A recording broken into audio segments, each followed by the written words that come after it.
Now, if you're living in the US, would you prefer to live under US law or Sharia law? Well, you'd think the answer was pretty obvious, but that's not what one filmmaker discovered on the streets of Minnesota. Do you feel more comfortable living under American law, or do you feel more comfortable living under Sharia law? Sharia law. I'm a Muslim. I prefer Sharia law. You prefer Sharia law over American law? Of course, yeah. Of course, yeah. Would you prefer to live in America or prefer to live in Somalia? For me, I think it's Somalia.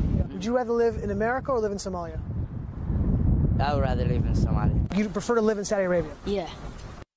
Filmmaker Amy Horovitz gauged opinion in a mostly Somali neighborhood in Minneapolis, an area from which he says dozens of young Muslims go to join terror groups abroad.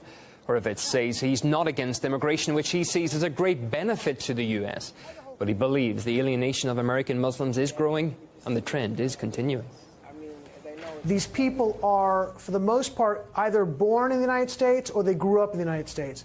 What you find among the Muslim immigrants in Europe and the United States is that the first and second generation are more radical than their parents. They're actually not only not integrating as time goes on, as generations come by, but there's a larger alienation as more time goes by. I'm not Americanized. I just speak fluent, and I'm, you know what I mean, I'm articulate, and I can articulate what I'm trying to say, you know what I mean? That's about it. But other than that, I mean, as far as my culture and my preferences and everything, it's still Somali. And the fact that the vast majority of young people who I asked would rather live in Somalia or in Saudi Arabia as opposed to the United States, it blew me away. So there's something about this pool of immigrants that has become very, very problematic for our country and for Western countries in general.